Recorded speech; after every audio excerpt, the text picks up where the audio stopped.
Good afternoon, everyone. A warm welcome to you to our conversation, My Career in Climate Change. My name is Megan Blacker. I'm one of the advisors at Career Service, and I have Safia, who's my colleague, that will be assisting me today. So without further ado, hi Safia, lovely to see your face. Thank you for waving. So before we start, just to please take note, keep your mics on mute and keep your cameras switched off, simply because sometimes it can be quite distracting. You will have a chance to get your questions answered towards the latter end of the conversation. So please feel free to type your questions in the meeting chat.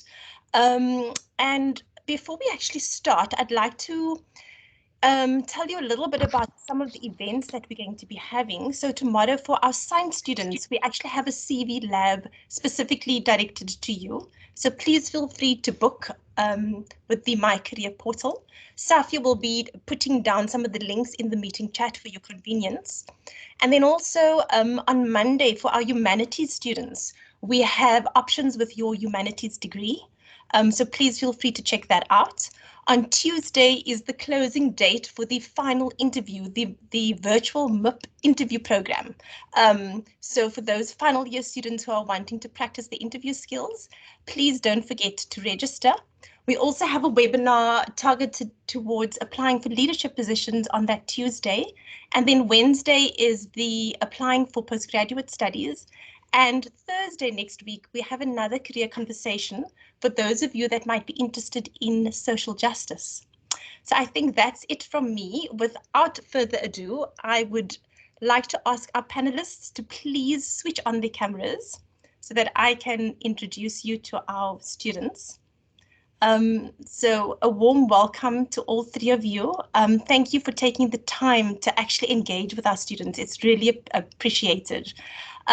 So let me start by introducing you to Simisha Pather-Elias, who is a senior project coordinator at Sustainable Energy Africa. Welcome, Simisha. Then Anna Taylor, hi. She is a researcher and project consultant at UCT's African Climate and Development Initiative. Welcome to you. And last but certainly not least, Thapelo, Tladi, who is head of international climate finance programs in the climate change and energy team in the United Kingdom's Foreign, Commonwealth and Development Office at the British High Commission in Pretoria. So it's quite a mouthful, but welcome to you, Thapelo. So let's start. My first question to you is, can you please give us a brief account of your career journey? So let's start with you, Thapelo, and then we'll follow you with Simisha, if that's okay, and then Anna towards the end. So over to you, Thapelo. Thanks, Megan. Welcome to my fellow panelists, and also welcome to the students and everyone else who's joining. Really glad to be here. So I think maybe just a bit of a summary. So in terms of what I studied, I think taking it back to my university days. So I studied geology at the University of the Witwatersrand, and I studied that up to honors level. At the time I was being sponsored, I was on a bursary actually being sponsored by Anglo-American Coal. So as with most companies that sponsor students, I was then required after my studies to essentially work for them. And so my career really started in the mining industry and on the coal mines, no less. I was a geologist there doing coal exploration and as well as working as a mining geologist.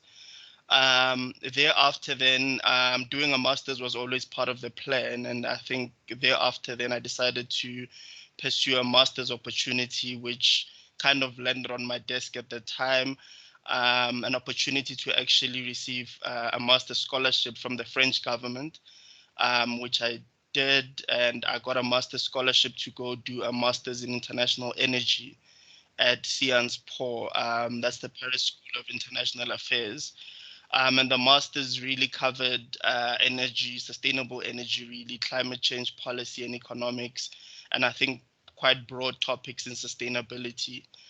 Upon completing the master's, then I decided to return back to South Africa and then worked in management consulting for a few years, initially with a German consultancy as an energy consultant, looking at energy efficiency, also renewable energy.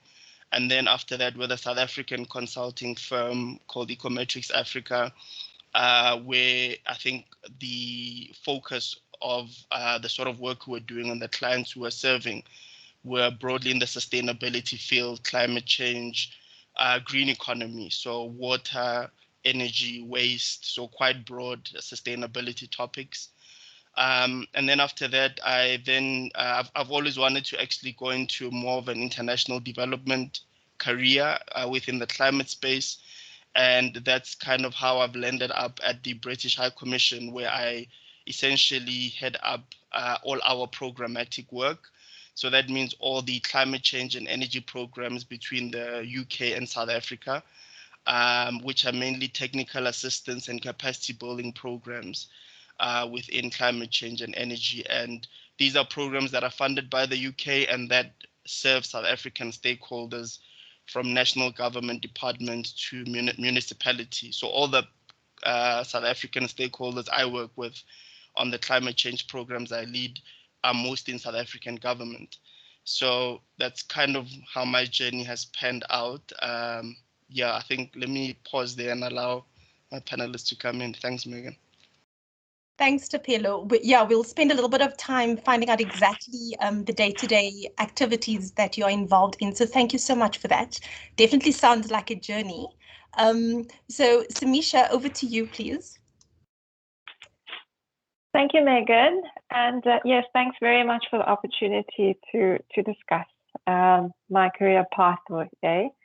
So my journey has been equally winding, maybe a little bit more winded than Thapelo's. I registered and completed a BSc degree in majoring in microbiology and biotechnology, and that was at Rhodes University. And then I carried on to do a master's, honors and masters at Rhodes, doing a roundabout, along the same things. I was very interested in microbiology and medicine at the time. And I completed that degree a long time ago. And then my first job after that was at the University of Cape Town. I was lucky enough to get a position at, I'm not sure what it's called now, but back then it was called the Bioprocess Research Engineering Unit. And that was in the Department of Chemical Engineering. And I worked there for 6 years. Undertaking, quite a lot of lab work. My work was mostly lab-based, doing research and using very fancy equipment in the labs to do lots of chemical and microbiological analyses. And while I was working on one of the projects there, I got exposed to sustainable energy. In particular, it was about the amount of bioenergy that's available in wastewaters. And that got me very intrigued and actually led me to resign from my job and pursue a master's at UCT at the Energy Research Center. And I completed that in 2010. And that was focusing on renewable energy and energy efficiency, feasibility in the food retail sector. Thereafter, I was very lucky to get an internship at the Climate Action Partnership. It no longer exists anymore. It was a short program that was a partnership between several NGOs in the conservation space. And that partnership was focusing on mitigation, climate change mitigation. And then I had a few more jobs in between, and I eventually landed up at Sustainable Energy Africa, where I've been working for 8 years. Thank you for that, Simisha. So really a great example of showing how you pivoted your initial undergrad and postgraduate studies from sort of the microbiology to the energy sector and climate change discipline, if I can put it that way.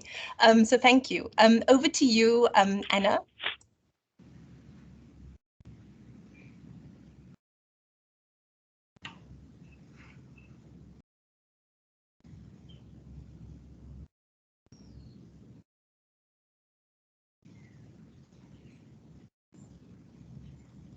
So Anna, you're still on mute. I think you unmuted and then muted again.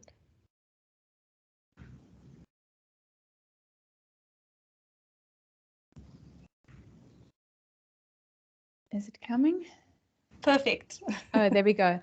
Sorry, this is my ongoing battle with Teams, and it seems to suddenly freeze and then take ages to respond. So apologies also because every now and again my video seems to freeze. So yeah, me and Teams don't seem to be the best of friends, but hopefully it'll hold. So yeah, thanks very much for the invitation, and hi to everybody, fellow panelists and students. It's great to be here. Yes, I think definitely winding journeys are a theme throughout the panel.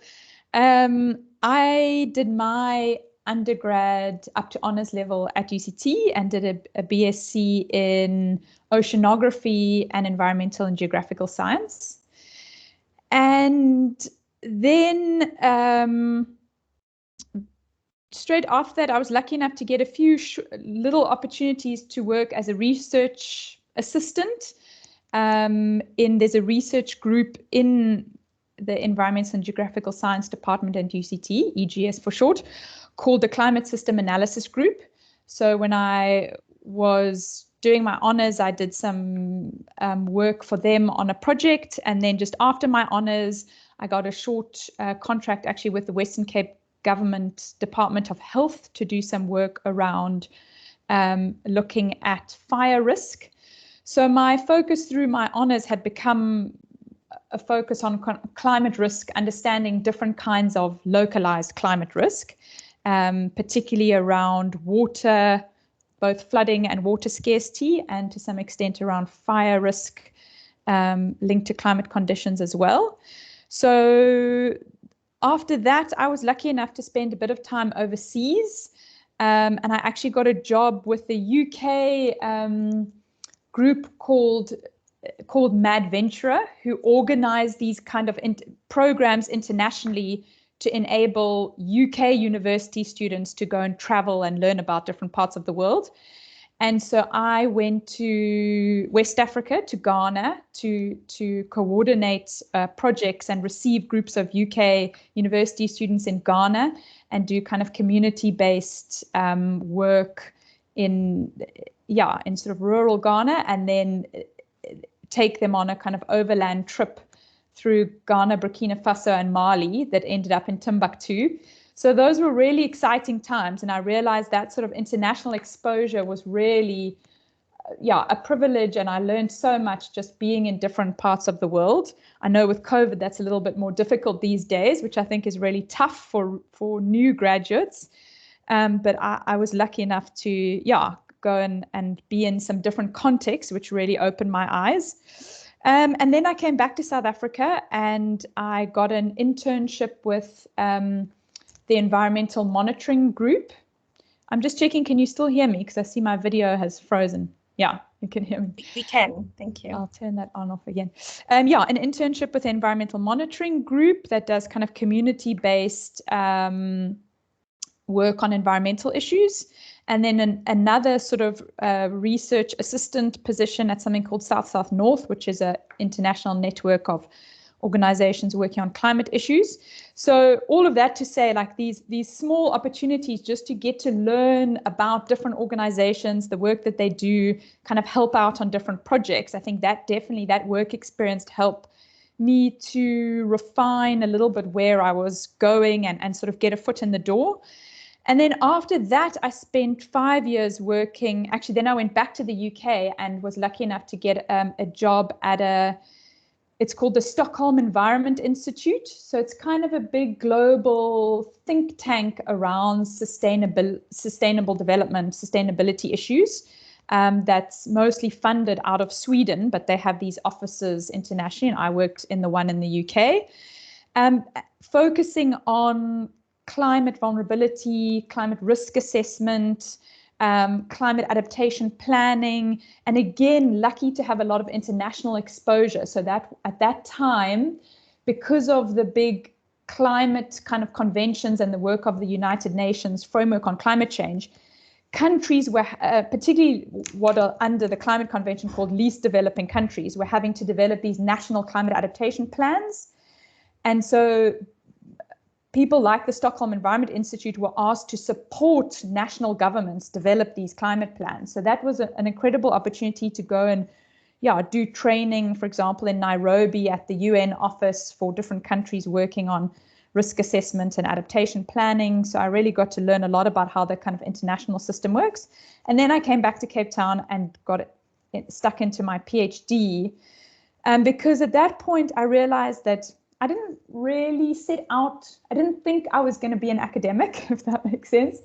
But I knew I needed to know more, and I needed to get deeper into really the intricacies of how climate adaptation works. And the best way to do that was to learn empirically, but from an academic, doing a PhD gave me the opportunity to really dive into the details.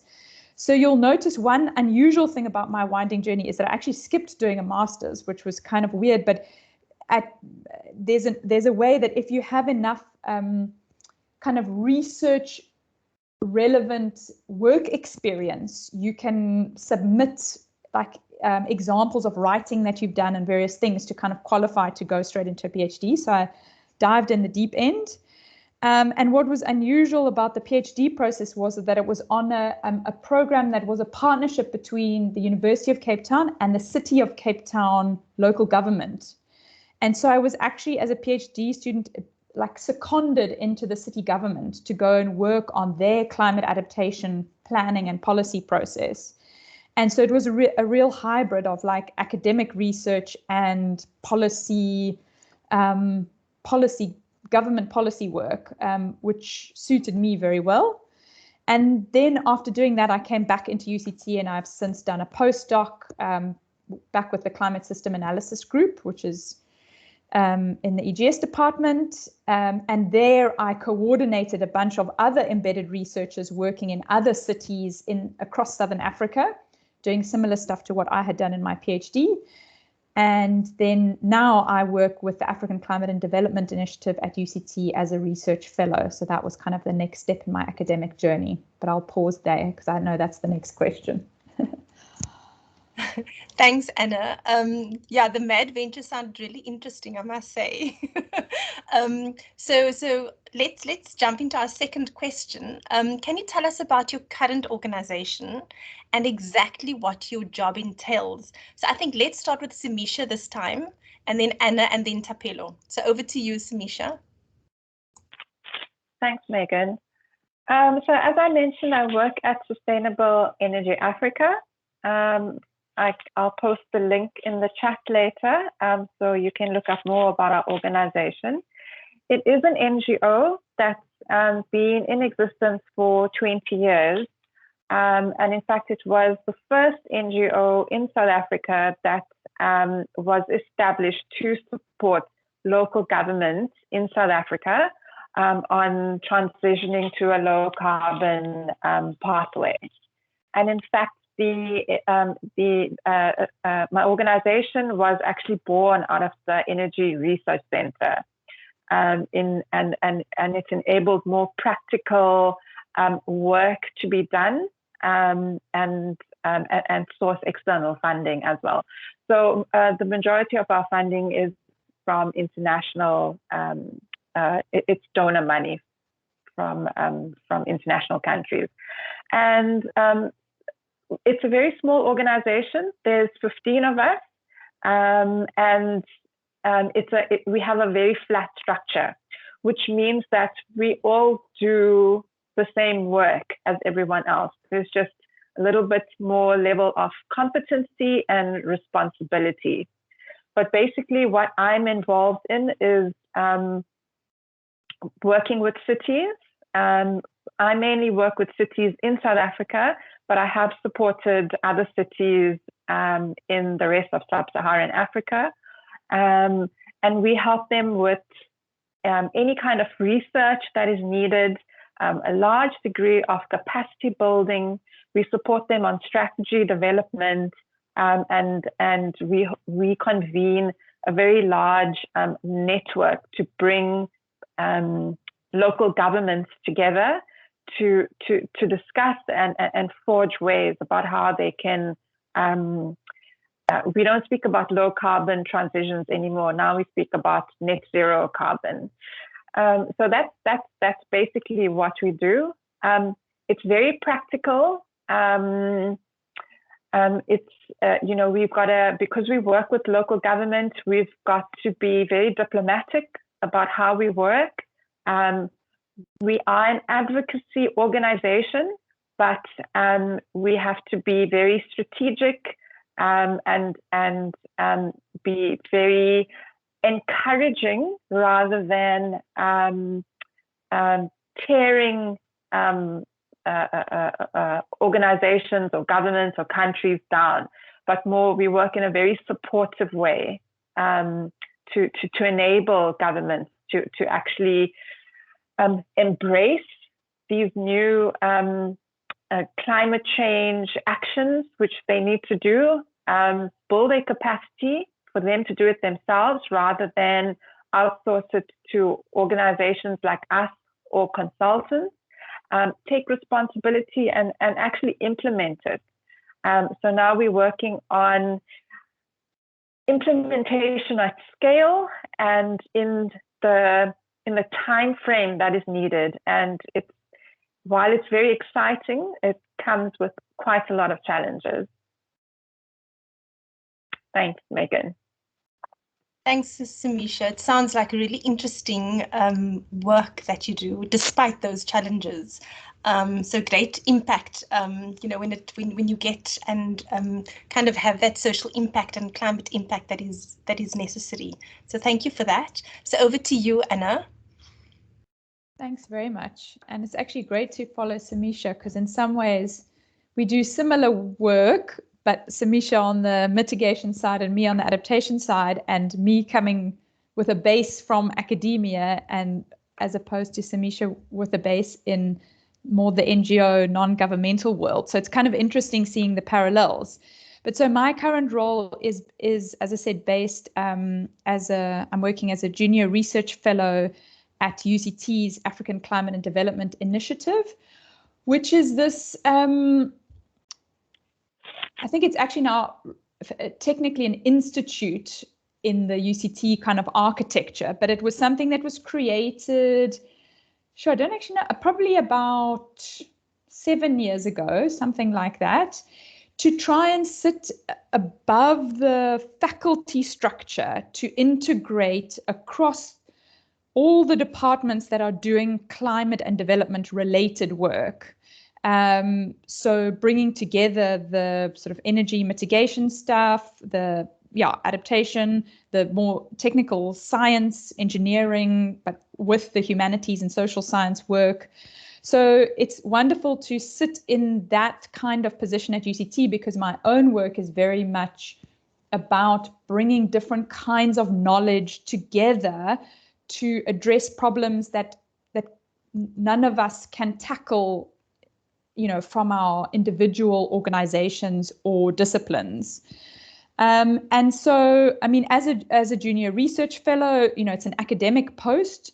So the expectations are around being involved in sort of high quality research projects or programs, and transitioning from contributing to those to kind of leading and developing proposals for new projects, because it's a soft-funded institute at UCT. So all of our salaries have to be brought in by grant funding rather than funded through kind of fees and government subsidies that UCT gets to fund kind of their core staff, so to speak.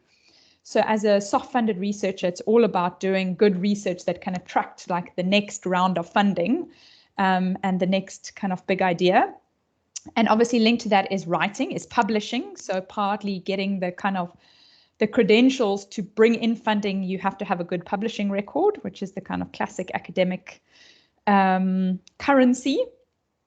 But then because ACDI is this cross-faculty, cross-department, part of my role is also about coordination and collaboration and really trying to build teamwork amongst researchers that sit in different parts of UCT, but then also, which is what I really enjoy, like building partnerships to work with people outside of academia. So as I mentioned before, working, for example, with city government people, with NGOs. So that kind of coordination is part of my role, and then some teaching and some supervision. I'm mainly on the research, but I teach sort of guest lectures in on different courses. And then I also am increasingly supervising masters and PhD students. So that's kind of what makes up my role. And then maybe just a bit on the substance, like one of the main projects I'm working on at the moment in the climate adaptation space, it was very much sparked in part out of Cape Town's Day Zero drought experience, and recognizing that for many cities globally, but particularly on the African continent, growing cities and water scarcity linked in part to the climate, to rainfall patterns that are variable and are changing, but then also, infrastructural challenges in terms of, old infrastructure, maintenance that hasn't been done, extension of infrastructure to meet all of the areas that haven't been adequately serviced previously. There's this like triple pressure on delivering clean water, which everybody needs and has a right to access.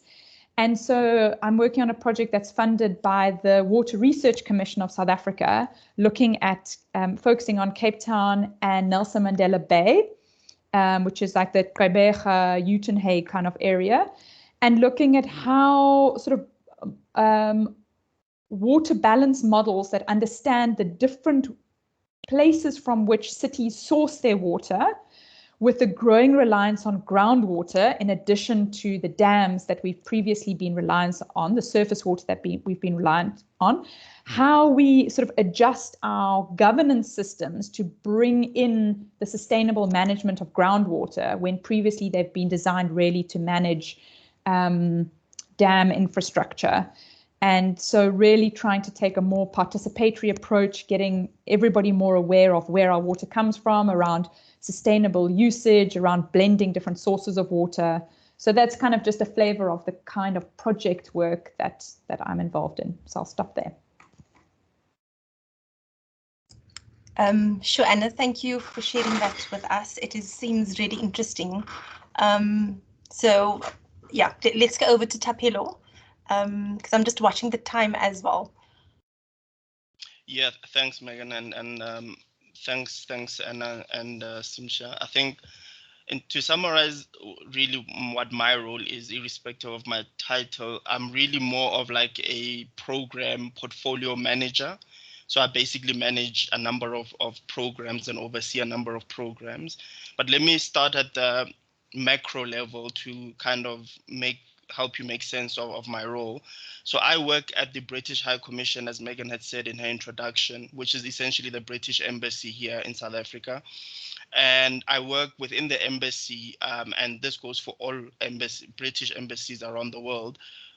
All embassy people work for what is known as the Foreign, Commonwealth and Development Office. Locally, that would be our equivalent of the equivalent department in South Africa would be the Department of International Relations and Cooperation. So we work for that department. And essentially the embassy, in terms of how it's organized, is that we have the usual side of all embassies that help the country's nationals with various issues within that country. But then there's the other side to at least our embassy, where we deal with programs between the UK and South Africa. bilateral programs, which would just be between the UK and South Africa, or multilateral programs, which would involve a number of countries. So maybe the UK dealing with a number of countries in the region with regard to climate change or other issues. So we have a number of roles like mine at the embassy, program managers who are running various programs related to trade, related to climate, related to health, and so forth. So that's how we're kind of organized at the embassy. In terms of my role, at the embassy, we have quite a small climate and energy team. And essentially, we do two things in that team. On the one hand, we are dealing with policy issues, climate change policy, mitigation and adaptation policy issues between the UK and South Africa specifically, but also more generally between the UK and I would say, globally. So in terms of the United Nations Framework Convention on Climate Change, and I already alluded to that. So those sort of forums and processes, COPs, so conferences of the parties. This year, the UK is hosting the upcoming one, which is COP26. So on the one hand, we're dealing with those sort of policy interactions on climate change between the UK and South Africa, but more generally globally. And then on the other hand, we are then running programs funded by the UK, like the ones I run, that are mandated to kind of help South Africa with its own climate change commitments and achieving them. So South Africa has what are known as climate change commitments that it would set out, like most countries around the world, in what are known as nationally determined contributions. And these would be essentially how a country sets out how it plans to deal with climate change from a mitigation and adaptation point of view, but also where it also highlights what it needs, financing and otherwise, in order to meet its commitments. So the programs I run are essentially trying to help South Africa achieve its NDC commitments. And these are technical assistance and capacity building programs where we work with stakeholders like Eskom, the Department of Environment, the National Treasury, municipalities, provincial governments, across a number of projects where that feed into their priorities as far as climate change is concerned, and that work to assist them with regard to specific issues on climate. So for instance, with Eskom, some of the work we do there is to help Eskom with regard to their renewable energy ambitions. And I can't go into too much detail, but with regard to their own renewable energy ambitions and how they would want to participate in that going forward. Or for instance, the province of Mpumalanga, we would work with them on how can a province like that move from being so coal dependent to being less coal dependent in future. So moving into more greener industry. So we work with them on various issues and various projects. And essentially I have one program that I directly manage called UK PACT, that stands for Partnering for Accelerated Climate Transitions, where we are supporting a number of organizations that work with these government stakeholders on these projects. And then there are other programs like the Climate Finance Accelerator and a couple of others, which unfortunately there isn't enough time for me to go into, that I don't directly manage, but I oversee. And these are run by the World Bank, the African Development Bank, so multilateral organizations. But these programs are essentially, again, with UK money. So it's all money coming from the UK. So yeah, I think I'll stop there. And hence I said my role is more of a program portfolio manager. I hope that makes sense. Thanks. Thanks, Thapelo. So jumping into our third question, so I'm going to ask you to keep it brief and maybe just think about maybe 3 core skills that you would use in your job day to day, and which of those skills are from your discipline, and which of those skills have you developed in other aspects of your life. So I think maybe let's start with Anna this time, and then Simisha, and then Thapelo.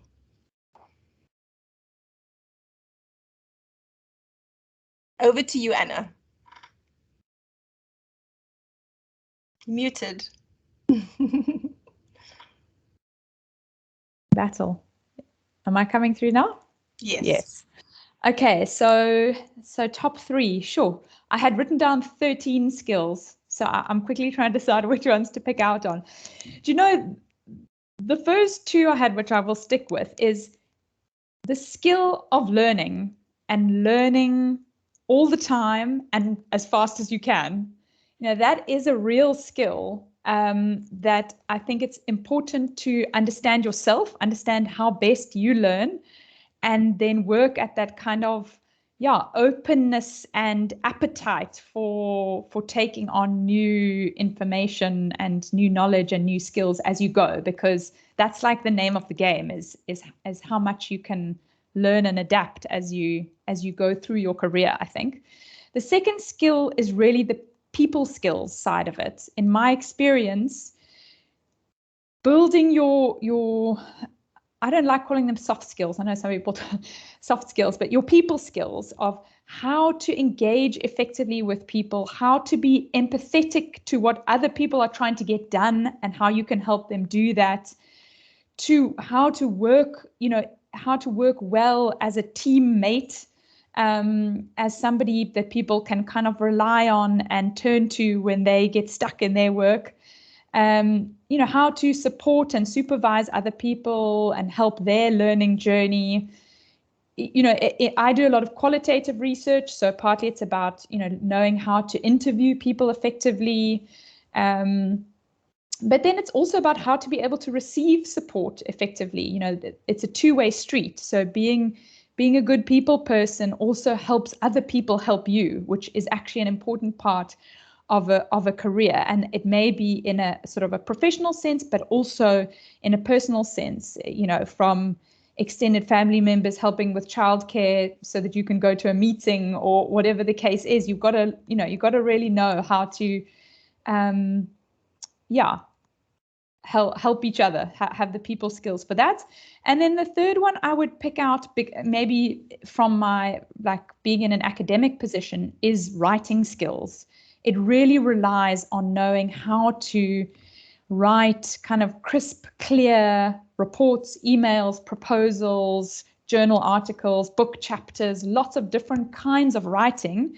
But that is a hard skill that you just got to keep practicing. I still struggle with it. It doesn't come easily, but that's a skill, that I think is worth practicing and honing as best you can. So I'll stop there. Thanks, Anna. You mentioned soft skills. So we like to call them transferable skills, because you can take those skills within any context and utilize them. So I'm glad that you've mentioned it. And we keep on trying to encourage our students to become involved in activities, obviously outside of the academic program, to kind of develop those transferable skills, because it is useful and helpful and necessary in the workplace. So thank you for that. And then Simisha, if you can continue. So maybe any other skills to add on to what Anna said.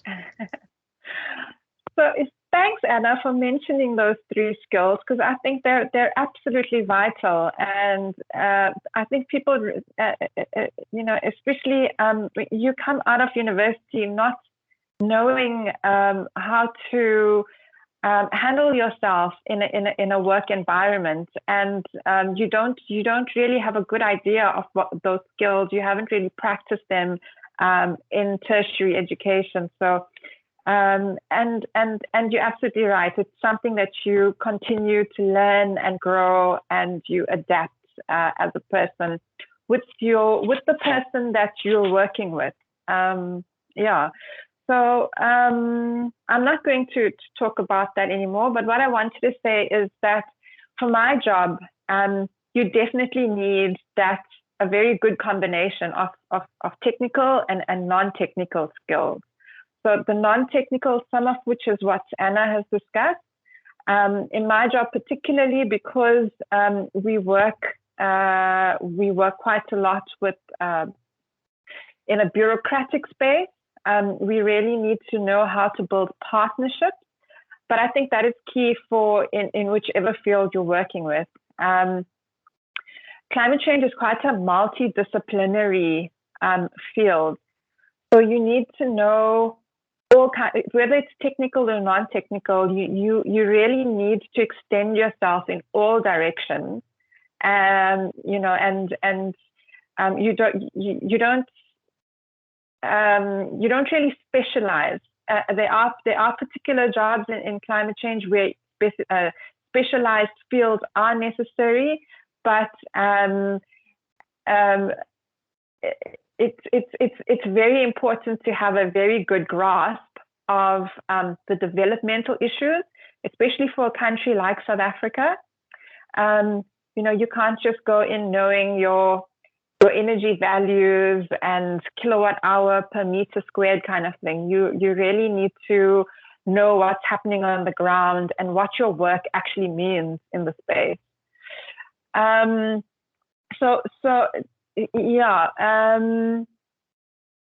last thing I wanted to say was the kind of you in the space you need to be continually pushing yourself. I certainly have to constantly come up with very innovative and pioneering ideas. It's the space that I kind of work with. We're always pushing the boundaries. We've got to see the future, and that's very, very important for strategic development. And it's especially more important because we've got such an emergency on our hands now. So it's really kind of hard to combine all of that and do that very quickly as well. Thank you, Simisha. We're going to go directly to Thapelo. Anything to add to that? Thanks, Megan. And yeah, I think what my fellow panelists have said is 100%. I couldn't agree with it more, especially also on the transferable skills. You can imagine, especially when you're working between countries and in an embassy or in an international development environment, those transferable skills, as you call them, Megan, are even more important. Diplomacy, respect, you being culturally sensitive. When you're working in a multicultural environment, those more transferable skills actually become almost as equally important as the technical skills. I think on the technical skills, Simisha mentioned a very key point as well for me. Climate change is a very multidisciplinary field, and it's one of the things that makes it very exciting. So my advice is it doesn't matter which field you're coming from, but within your field, be very technically good, make sure you are technically sound, and you also understand, at least within your field, if you're intending to kind of work within climate change in your field specifically. So for instance, if you're studying law and you want to kind of focus more on the legal or policy side of climate, yeah, make sure you understand that very well and make sure that you keep upskilling yourself in that field. But also, as Simisha mentioned, there's other facets to climate change that are probably outside of your field that you're going to have to also acquaint yourself with, just in order for you to get the full picture of what we're dealing with here. And so it requires quite a lot of flexibility in thinking, in how you view the world, how you view other people's opinions, and also how you view your own field. So I think to the question that Anna raised to me on the chat, if I miss geology, one thing that I didn't know actually in university was how broad geology is until I started working. And so I also partly realized that in working in climate change that I'm an earth scientist essentially, and geology is earth science. And the crisis we're facing is one that basically is global and has to do with our planet. So I'm actually still very much working as a geologist, even though I'm not on a mine and working in coal as I did, which is the more conventional type of work geologists tend to find themselves in. So be quite flexible and expansive in how you understand your field on a technical level, and also how it connects with other fields, because that is something you'll need to do quite a bit in climate change, given how multidisciplinary it is. So yeah, I think that's probably a bit of a mouthful. I'll leave it there, Megan. Thanks. Which I think just nicely brings it back to how Anna started her her answer to that question about being open to learning, because it's such a transdisciplinary field. So thank you for that. So I'm going to ask you, so I'm looking at the time and it's 1:45, we have 15 more minutes and there are so many questions. So I'm going to ask you to keep it to just one thing that you wish that you had known as a student. So let's start with you, Thapelo, seeing that you've just chatted. So I think I will actually use what I already said, and that's one thing I wish that I had known about geology or earth science when I was studying was just how much broader it is than what I thought and possibly what I was taught. And that's not an indictment on vets or my lecturers or anything, but more on the fact that the onus is on you as well as a student to do that sort of investigation about your field and to also stay on top of how it is, because our fields are constantly evolving. So what geology and geologists did 10 years ago has evolved quite a lot from also what we're doing now and the sort of work we do and the sort of fields we're in. So I wish I had known at that time just how expensive my field is and the vastness of the opportunities I could get into with it. Thank you. Over to you, Simisha. Megan, I'm keeping with the multidisciplinary thing. That is something that I did not know when I was studying. I took a few courses, non-scientific courses. I did like History 101, I did Management 101, but I wish I had done more of those non-scientific courses, because I could have been, if I had done more of that, when I first started my job, I could have really accelerated a lot more than what I had done.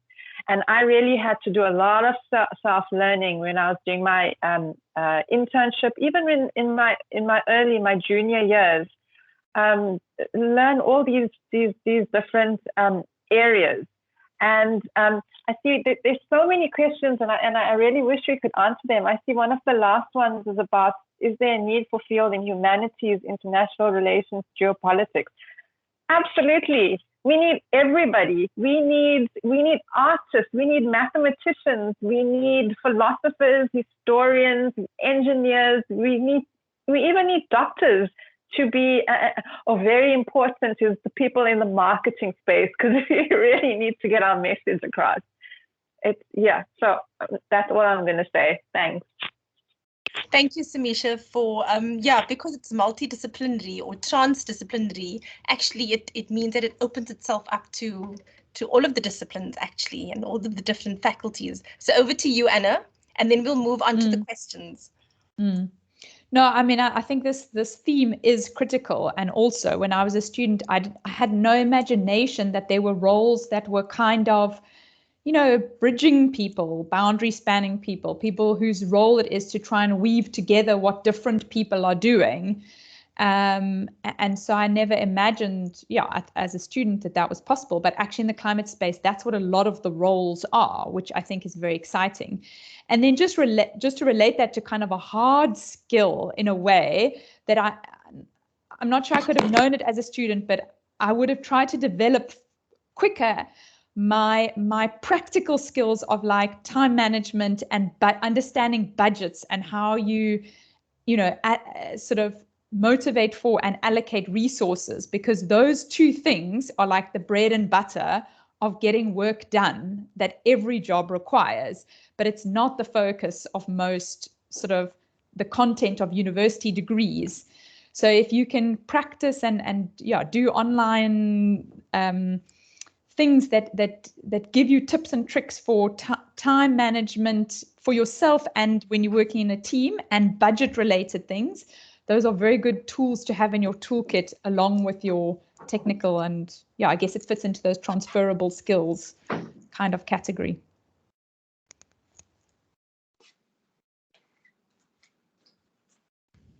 You're muted, Megan. Oh no. Okay, so let's jump into those questions because there are quite a few. So there's a question from Gabriel. He says, you guys all seem to have international experience or exposure. Is this a prerequisite, do you think, for a successful career in climate change? And in what areas in South Africa a global leader in climate change? Or maybe let's stick with the first one. Is it a prerequisite to have that experience, that international experience? So is there anyone that would like to take this question? I can maybe jump in, and then Simisha or Anna can add. So I think my international exposure or experience really started with when, like I mentioned in my introduction, doing my master's abroad, so living and studying in France. And so I won't lie, it's a major plus because it really increases your exposure, your understanding and viewpoint.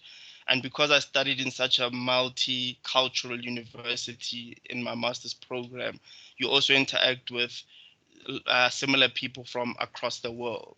And so it really broadens your understanding, and especially for a field like climate change, because it's a global issue, because the broadly, yes, we're all fighting the same thing at an international level, but how it translates is very different in different contexts, nationally, in different countries. You being able to understand things internationally is very critical for this field. So maybe you may not get the opportunity to study or live or work abroad, but even if you don't, it's very important that you acquaint yourself a lot with the climate situation globally and across the world. So having that international viewpoint is very important in this field. Thank you. If it's okay, to actually go on to the next question, and this is for Thapelo. So a student says, I just finished my dissertation in EGS and I'm an international student. He or she is wondering if anyone can advise on looking for visa sponsoring companies or jobs here in South Africa. So I don't know if any of you have any answers around that. Sorry, so is EGS Environmental and Geographical Science? So it's an international student who's doing his master's in EGS and looking for visa sponsoring companies or jobs in South Africa. So I'm going to assume EGS, like I said, is Environmental and Geographical Sciences. So yeah, okay. I think, look, that it would be very difficult for me to mention specific ones, but they are there, right? So in terms of, I would say a good starting point would be you asking yourself what exactly you want to work in. If you want to work in international development specifically, and you want to work, I would say, at a global level or even in South Africa specifically, but for an international organization. Organizations like the World Bank, the United Nations, they typically would look into helping you with those sort of things if you did apply for a role and were successful in it.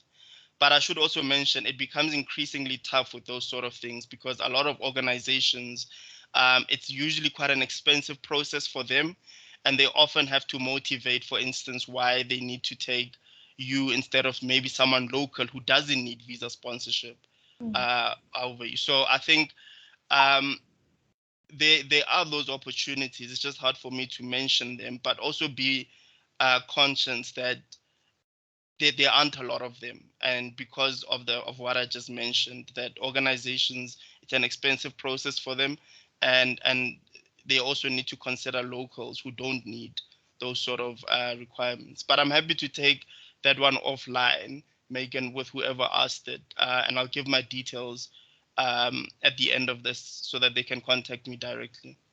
Okay, thank you, Thapelo. So to the next question, this is for Anna.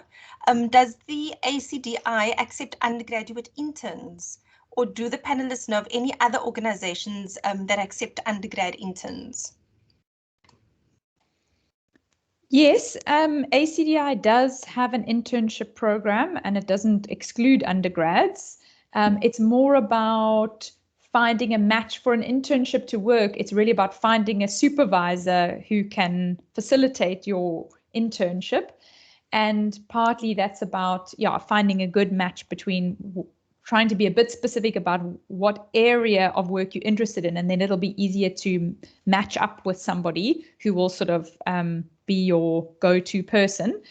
obviously, COVID's made it a bit difficult because none of us are in the office. So I know that they've kind of put a hold on the intake of new interns because it's quite difficult to support the work of interns remotely.